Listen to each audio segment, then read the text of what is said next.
Welcome to BPSC UPSC study channel. Bihar civil court clerk भर्ती जिसका विज्ञापन 01/2022 है, उसकी परीक्षा की तिथि की घोषणा कर दी गई है। परीक्षा की तिथि 22 दिसंबर 2024 है और 9 दिसंबर 2024 से एडमिट कार्ड जारी हो जाएगा। कुल पद 60,692 थे। उसमें से जो क्लर्क की जो पोस्ट है वो 3325 है और प्यून की 1700 है, लगभग 1700। और अन्य जो पोस्ट है स्टेनोग्राफर का है और आपको रीडर का है। तो स्टेनोग्राफर और रीडर की परीक्षा हो चुकी है, लेकिन क्लर्क और प्यून का एग्जाम नहीं हुआ है। तो जल्द ही यानी कि 22 दिसंबर 2024 को क्लर्क का एग्जाम होगा। तो ये जो बहाली है बहुत डिले हो चुका है। 2022 का विज्ञापन है और 2024 में दिसंबर 2024 में बहाली होने जा रही है। खैर चलिए, तो इसके बाद जो इसमें पोस्ट है अच्छा खासा पोस्ट है, अच्छा पोस्ट है, 33 से 25 पोस्ट है।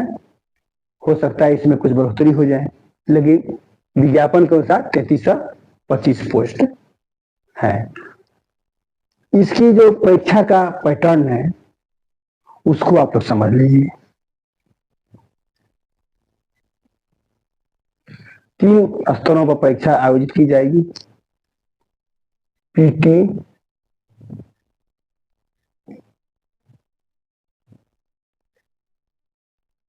मेंस होगा और इंटरव्यू होगा।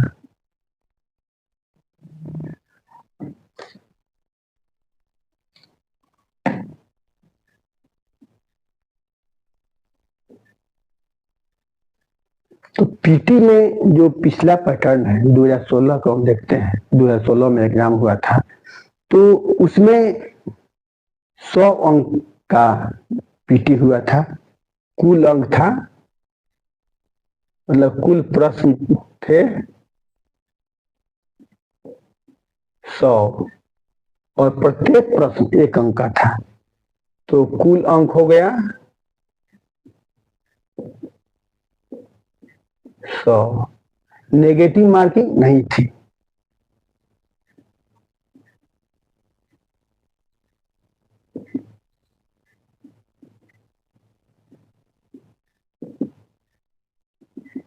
नहीं थी। तो कुल 100 प्रश्न था, जो प्रत्येक प्रश्न 1 अंक का था, यानी कुल अंक 100 थे। किन क्षेत्रों से पूछा गया था? तो अंग्रेजी कंपोजिशन और व्याकरण से कितने 25 अंक पूछे गए थे। हिंदी से 25 अंक,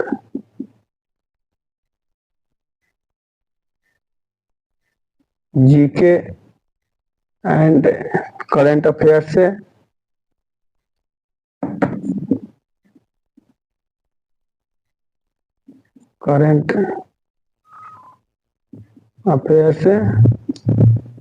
25 अंक तथा मैथ से 25 अंक। ये पीटी में 2016 में पूछे गए थे। ऐसा ही पैटर्न इस साल भी होने वाला है। इस साल भी 100 अंक का प्रश्न पूछा जाएगा। समय रहेगा 2 घंटा और अंग्रेजी, Hindi, GK plus current affairs और मैथ से 25 अंक पूछे जाएंगे। कुल 100 अंक पूछे जाएंगे। कुल 25 क्वेश्चन पूछे जाएंगे अंग्रेजी से 25 क्वेश्चन रहेगा जो 25 अंक का होगा, हिंदी से 25 क्वेश्चन रहेगा जो 25 अंक का रहेगा, जीके पर करंट अफेयर से 25 प्रश्न होगा जो 25 अंक का होगा, मैथ से 25 प्रश्न होगा जो 25 अंक का होगा।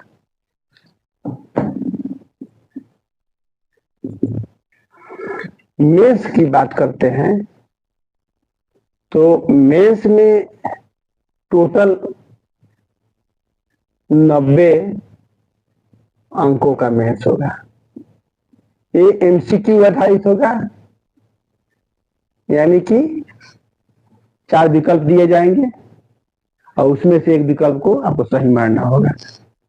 जबकि मेंस जो होगा ऑब्जेक्टिव प्लस सब्जेक्टिव दोनों होगा, ऑब्जेक्टिव प्लस सब्जेक्टिव।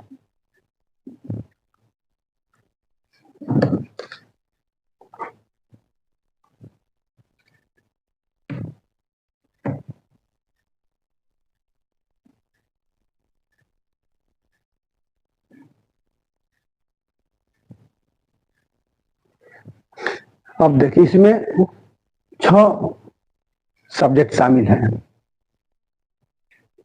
पहला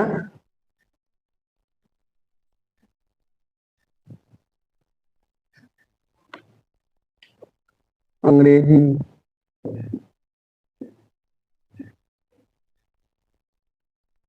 इससे 20 प्रश्न पूछे जाएंगे, 20 अंक का। दूसरा हिंदी, इससे भी 20 प्रश्न पूछे जाएंगे, 20 अंक का होगा। तीसरा गणित, इससे 10 प्रश्न पूछे जाएंगे,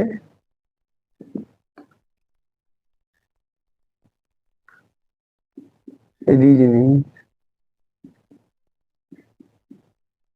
इससे 10 प्रश्न पूछे जाएंगे, 10 अंक का।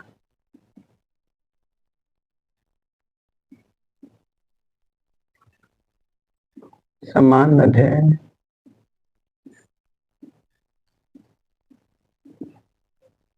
प्लस करंट अफेयर्स प्लस समसामयिकी,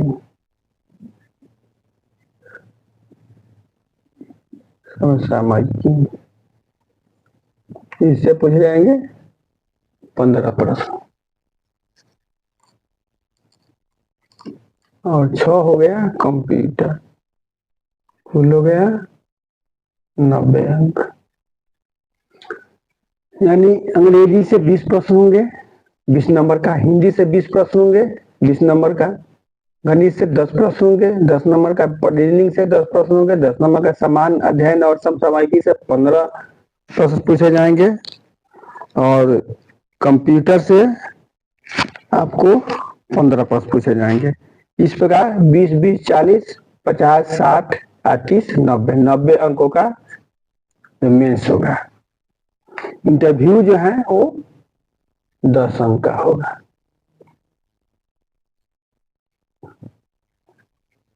यही परीक्षा का पैटर्न है।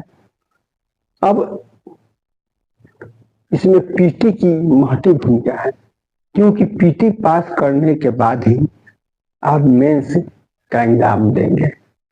तो पीटी के लिए जो अंग्रेजी, हिंदी, जीके और करंट अफेयर्स और मैथ है, इसमें कंप्यूटर से भी कुछ क्वेश्चन पूछे जा सकते हैं। तो इसके लिए आपको विशेष रणनीति के तहत तैयारी करनी होगी।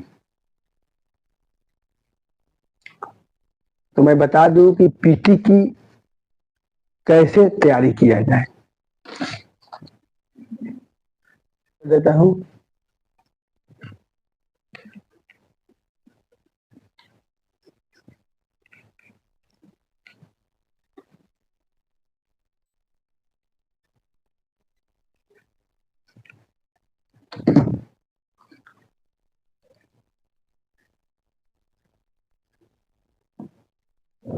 पीटी देखिए, बिहार के छात्रों को सबसे अधिक डर अंग्रेजी पेपर से लगता है, लेकिन डरने की बात नहीं है। मैं एक ऐसी रणनीति बताऊंगा, अब आप लोग जानते भी होंगे, जो बहुत आप लोगों जो भय है समाप्त कर देगा, और आपको बहुत लाभ होगा।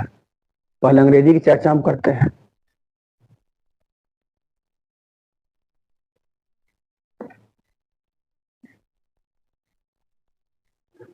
यानी इसमें कंपोजिशन और ग्रामर दोनों पेपर रहेंगे, दोनों पार्ट रहेंगे।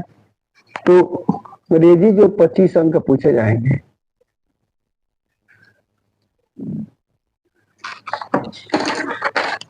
25 प्रश्न 25 अंक रहेंगे। तो इसका जो पैटर्न है, आपको इसमें पढ़ना क्या है इसको आप ध्यान रखिए। इसमें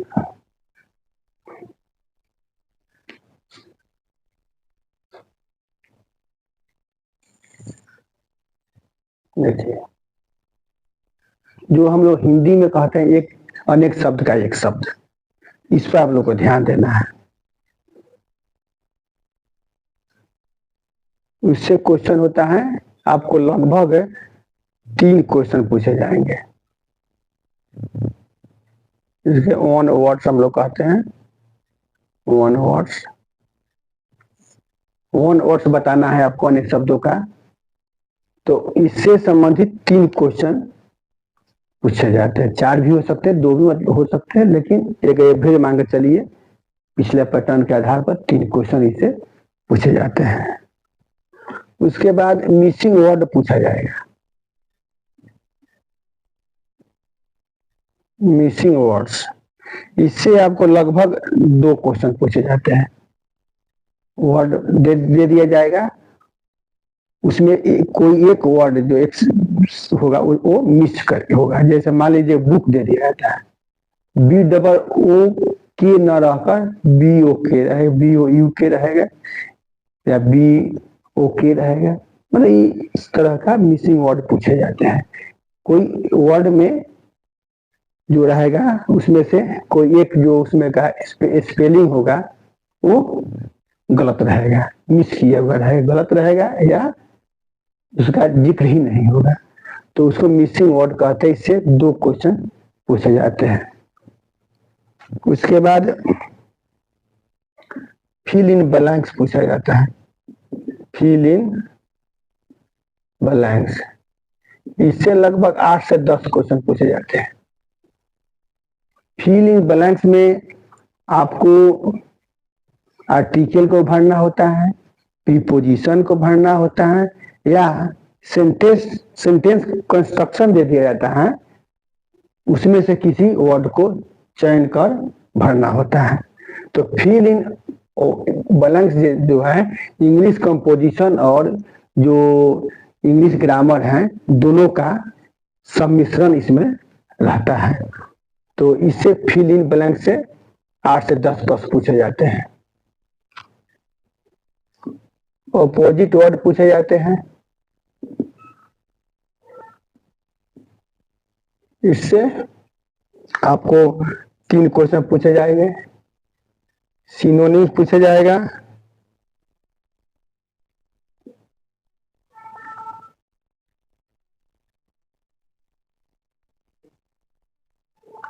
सिनोनिम्स इससे आपको भी 3 क्वेश्चन पूछे जाएंगे। और इसके बाद आइडियम एंड फ्रेज है, आइडियम्स एंड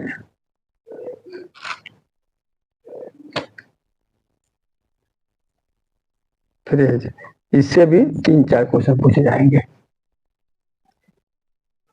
तो इन क्षेत्रों के यदि आप कवर करते हैं तो इंग्लिश से डरने की जरूरत नहीं है। तो प्रश्न उठता है कि इन क्षेत्रों को कैसे कवर किया जाए।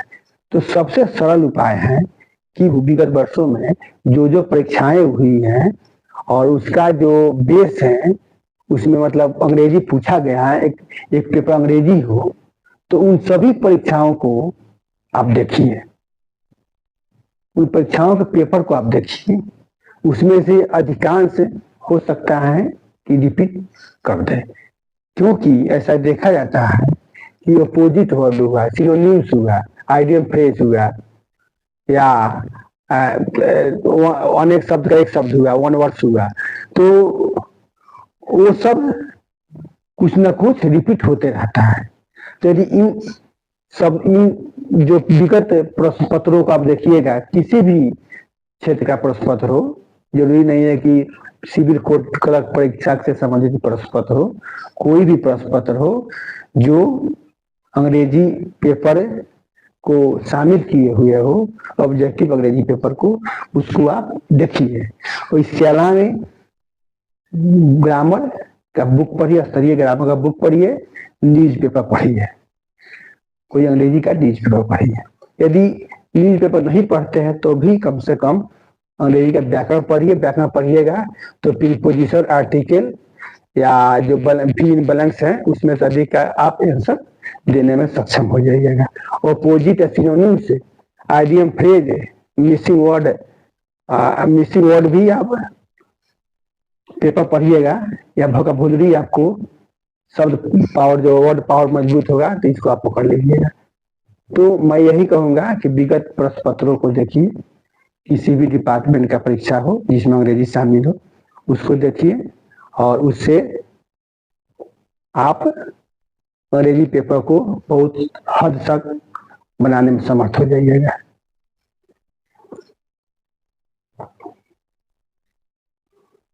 दूसरा हम देखते हैं कि हिंदी है,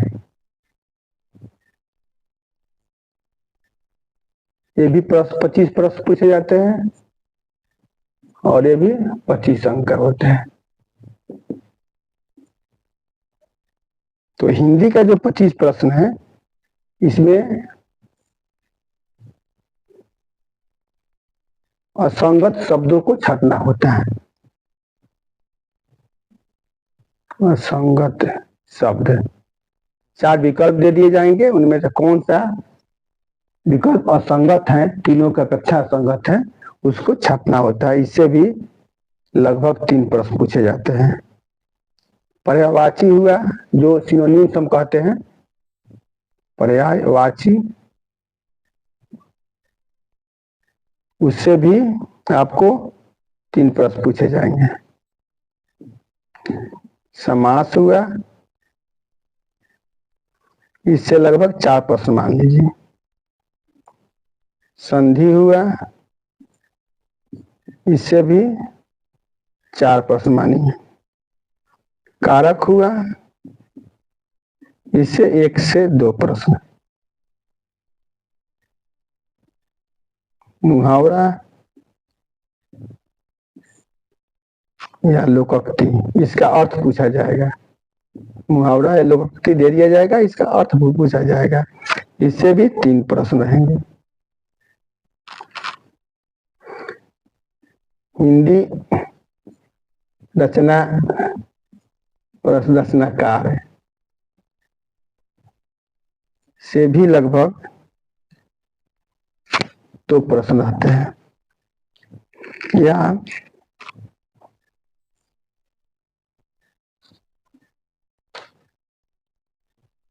कवि, कविता, दोहा, इस सब से 1 से 2 प्रश्न पूछे जाते हैं। तो इसके लिए आप हिंदी व्याकरण पढ़िए, तो आप इस 25 प्रश्नों का उत्तर आसानी से दे दीजिए। तो इस प्रश्न को उत्तर देने में कोई परेशानी आपको नहीं होगी। असंगत शब्द छांटना है, उसमें से परवाची शब्द लिखना होता है। समास पढ़ लीजिए, संधि पढ़ लीजिए, कारक, मुहावरा और लोकोक्ति को याद कर लीजिए। हिंदी रचनाकार कुछ बुक, हिंदी के जो बुक है उसको, जैसे प्रेमचंद हुए, नामधारी सिंह दिनकर हुए, इन लोगों के जो मुख्य किताबें वो याद कर लीजिए। कुछ कविता या दोहा है, कुछ प्रचलित कबीर का दोहा हुआ, तुलसीदास का हुआ, इस सब का कुछ याद कर सकते हैं। विशेष जोर आपको इस पर देना है। मुहावरा, लोकोक्ति, कारक, संधि, समास, पर्यायवाची शब्द और असंगत शब्द। तो इसमें से अधिकांश प्रश्नों को आप हल करने में सक्षम हो जाइएगा। हम देखते हैं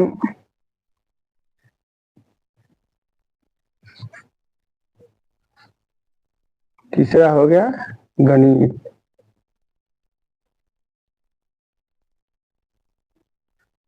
देखिए, गणित प्रैक्टिस करने की चीज है, लेकिन इसमें से कुछ भागों पर अधिक जोर दीजिएगा तो गणित में आप अच्छा मार्क्स उठाइएगा।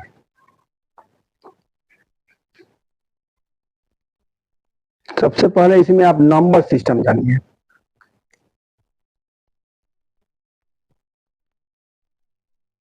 नंबर, वो नंबर जो वो सीरीज में बैठाना भी आता है, सीरीज के रूप में आता है, क्रम के रूप में, बीच में खाली स्थान रहता है, उसको भरना होता है, या नंबर संबंधित क्वेश्चन आते हैं, तो नंबर के बारे में आप लोग जानिए, कैलकुलेशन के बारे में जानिए। उसके बाद आप औसत, लाभ हानि, प्रतिशत, उसके बाद समय दूरी, समय कार्य, बोर्ड मास के बारे में भी जानिए, ब्याज, साधारण ब्याज और चक्रवृद्धि ब्याज, बस इतना ही आपको पढ़ना है। साधारण ब्याज,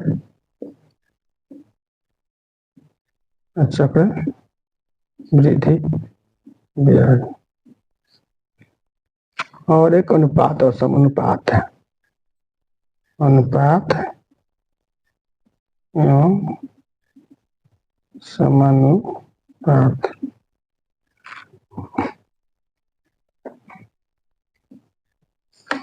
और वर्ग, आयत,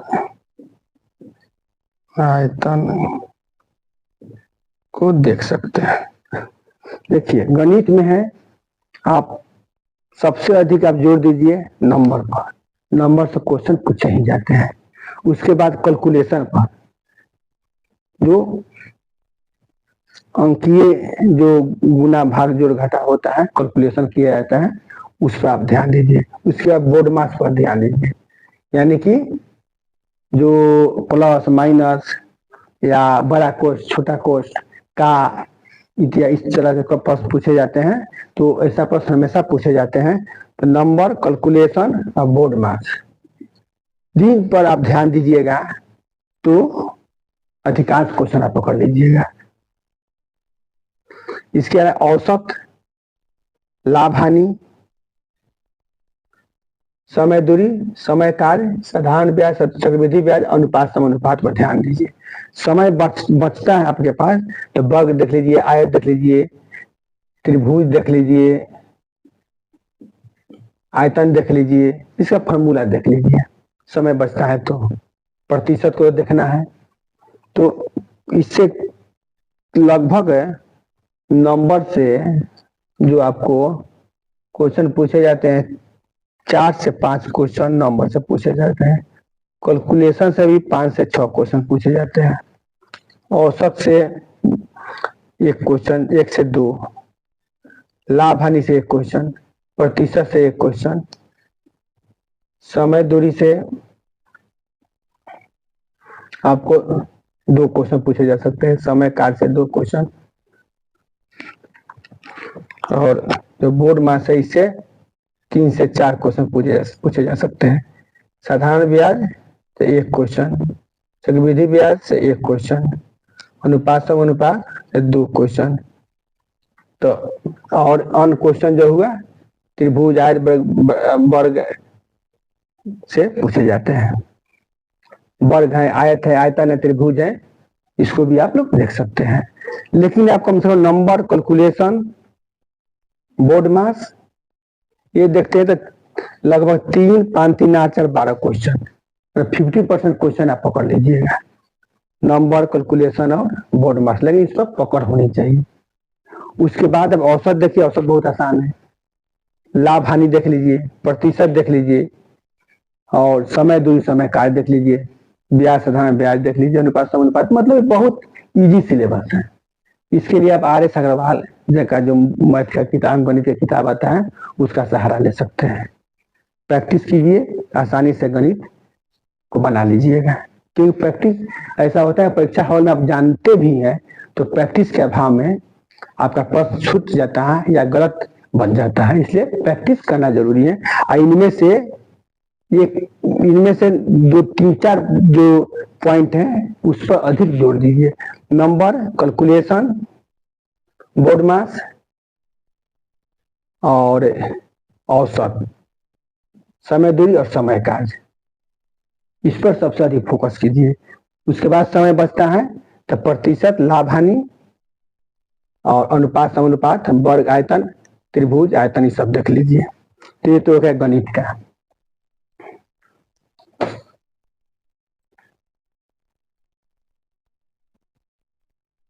अब समान अध्ययन आता है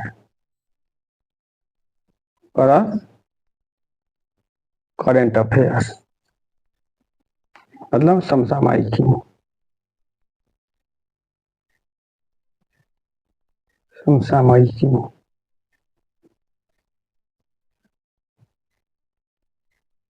तो इसमें क्या है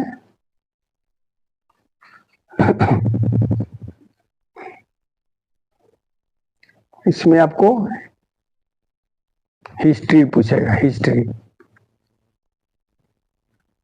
हिस्ट्री से 3 क्वेश्चन रहेगा, मतलब एक अनुमान बता रहे हैं।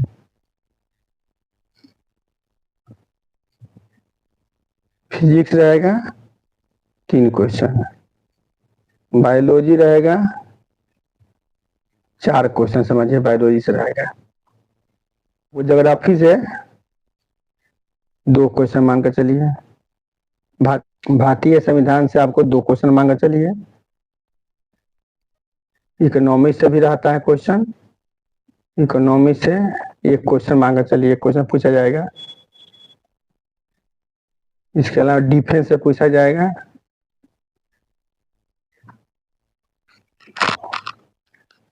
विविध मान लिए 3 से 4 क्वेश्चन। तो ये समान अध्ययन के, और इसमें करंट अफेयर्स हुआ, करंट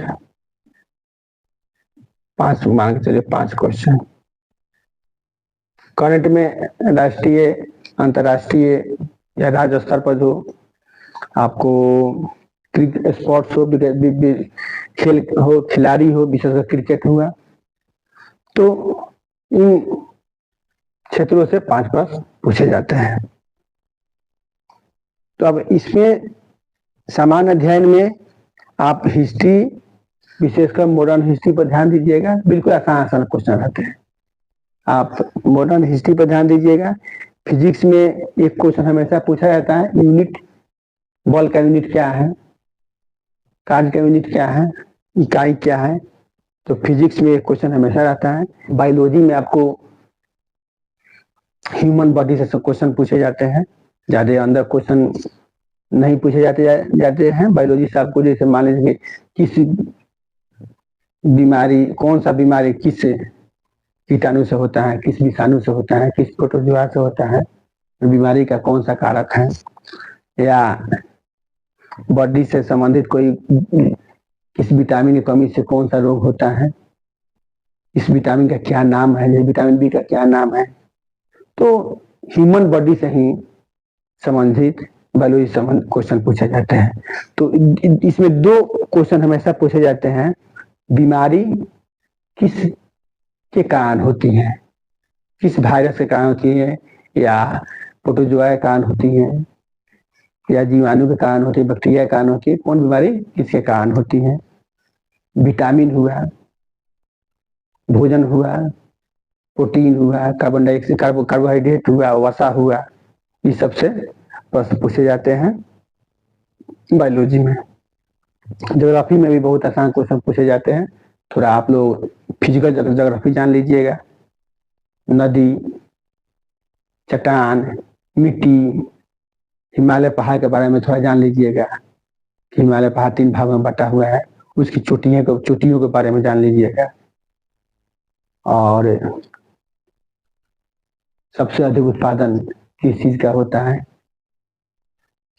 यहाँ पर उत्पादन के बारे में जान लीजिए। कोयला का उत्पादन, तेल का उत्पादन, सोना का उत्पादन, या गेहूं का उत्पादन, चना का उत्पादन, इस सब के बारे में थोड़ा डाटा रखिएगा। इसमें ज्योग्राफी, फिजिकल ज्योग्राफी पर आपको जोर देना है। भारतीय संविधान में आप लोग ज्यादा अंदर नहीं जाना है, मूल अधिकार के बारे में जो अनुच्छेद है उसके बारे में आप लोग जानिएगा। प्रस्तावना हुआ, प्रस्तावना हुआ आपको, भारतीय संविधान का विकास हुआ, यानी विकास मतलब कि भारतीय संविधान में संविधान का जो कब अपनाया गया, कब उस पर लागू किया गया, कौन संविधान सभा का अस्थायी अध्यक्ष कौन थे और अस्थायी अध्यक्ष कौन थे, इस जो पॉइंट हुआ उसके बारे में आप लोग जान जाइएगा। और इसके अलावा नीति निर्देशक तत्व हुआ, मौलिक कर्तव्य हुआ, मूल अधिकार हुआ, हाई कोर्ट के बारे में, सुप्रीम कोर्ट के बारे में, और जो जिला कोर्ट है उसके बारे में भी आप लोग जानिएगा। और आर्टिकल याद करना होगा तो आपको मौलिक अधिकार के आर्टिकल को याद रखिएगा, कंट्रास्ट उसको रखिएगा, उससे हमेशा क्वेश्चन पूछे जाते हैं। चुनाव आयोग के बारे में जान लीजिएगा, किस अनुच्छेद में चुनाव आयोग का वर्णन किया गया, जिसे 324 से 329 के बीच में वर्णन किया गया है। तो इन मुख्य बिंदुओं को आप लोग ध्यान में रखिएगा। इकोनॉमिक्स में जीडीपी, जीएनपी के बारे में थोड़ा ध्यान रखिएगा, मतलब फंडामेंटल जो इकोनॉमिक्स होता है, जो आम बोलचाल के भाषा में जैसे आरबीआई के बारे में हुआ, उसके बारे में जान लीजिएगा। तो ये एक आंकड़ा पूछा जाता है कि मुद्रास्फीति क्या है, या जो वर्तमान में आर्थिक विकास दर कितना है, बिहार का आर्थिक विकास दर कितना है, भारत का आर्थिक विकास दर क्या है। तो इस सब थोड़ा आंकड़ा ध्यान रखिएगा तो एक क्वेश्चन इससे पकड़ा जाएगा। डिफेंस में सुरक्षा से संबंधित जो भी नवीनतम आविष्कार हो रहा है उसको जानिएगा, यानी कि कौन सा उपग्रह छोड़ा गया, सुरक्षा से संबंधित जो उपग्रह, कौन सा उपग्रह छोड़ा गया, कौन सा युद्धाभ्यास हो रहा है। तो सुरक्षा के बारे में जो जानना आवश्यक है, कौन सेनाध्यक्ष है, कौन आर्मी सेनाध्यक्ष है, कौन वायु सेनाध्यक्ष है, यानी कि अपॉइंटमेंट और रिजाइनेशन के बारे में भी थोड़ा जानना आवश्यक है। नियुक्ति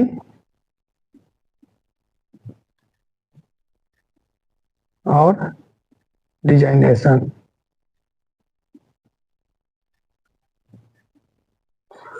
इसके भी बारे में थोड़ा जानना आवश्यक। आयोग के मुख्य आयुक्त कौन है, भारतीय उच्चतम न्यायालय के मुख्य न्यायाधीश कौन है, तो इस सब के बारे में भी आप लोग याद रखिएगा। और जो करंट अफेयर्स हैं, अंतर्राष्ट्रीय अंतर्राष्ट्रीय खेल खिलाड़ी से और क्वेश्चन पूछे जाते हैं, विशेषकर क्रिकेट से, तो इसको आप लोग ध्यान पर रखिएगा। और अन्य टेनिस हुआ, फुटबॉल हुआ, जो महत्वपूर्ण खेल चल रहा है, जो राजगीर में अभी जो खेल चल रहा है उसके बारे में जानकारी रखिएगा। तो इस सब को यदि आप ध्यान में रखिएगा तो समान अध्ययन और समसामयिकी से क्वेश्चन आसानी से बन जाएगा।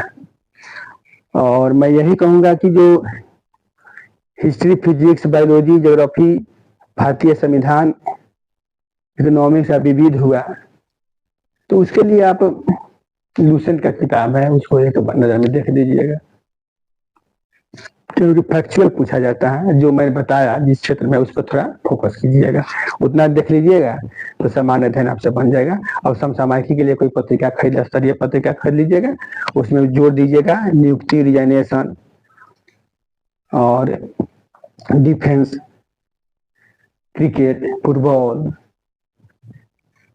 इसके अलावा जो एशियन गेम्स हो रहा है, ओलंपिक जो हुआ है, ये जो चर्चा में जो गेम रहा है उसको ध्यान में रखिएगा। तो इन जो सामान्य समसामयिकी है उसको आसानी से हल कर लीजिएगा। तो ऐसी यदि कंप्यूटर के बारे में थोड़ा जान लीजिएगा, कंप्यूटर से संबंधित जो बेसिक जानकारी है उसको जान लीजिएगा। तो इन सभी बातों को लेकर चलिएगा तो आपका पीटी होना निश्चित है। और ऐसा प्रयास कीजिए, सीट पर मत जाइए कि 33-25 सीट हैं, आप प्रयास कीजिए कि 80% के लगभग स्कोर हो। स्कोर कितना हो? 80% के लगभग हो, आपका पीटी निश्चित रूप से हो जाएगा।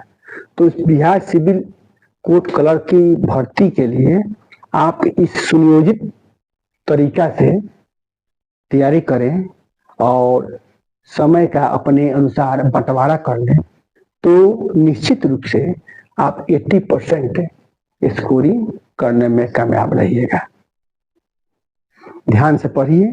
और ये जो मैं विश्लेषण किया हूं एक एवरेज है, जो ये नहीं है 3 क्वेश्चन मिसिंग और से 2 क्वेश्चन इतना ही पूछा जाएगा। एक क्वेश्चन आगे पीछे ऐसा हो सकता है, ऐसी कोई बड़ी बात नहीं है। पिछले क्वेश्चनों को देखकर मैं अनुमान लगाया हूं और विश्लेषण किया हूं कि इन क्षेत्रों से प्रश्न पूछे जाते हैं, इनकी संख्या लगभग इतनी होती है। और इसी आधार पर अगला जो अभी होने वाला एग्जाम है 25 जो दिसंबर में 22 दिसंबर एग्जाम होने वाला है, तो इसी आधार पर पूछने की प्रबल संभावना है। हाँ, इसमें कंप्यूटर से क्वेश्चन आ सकता है, कंप्यूटर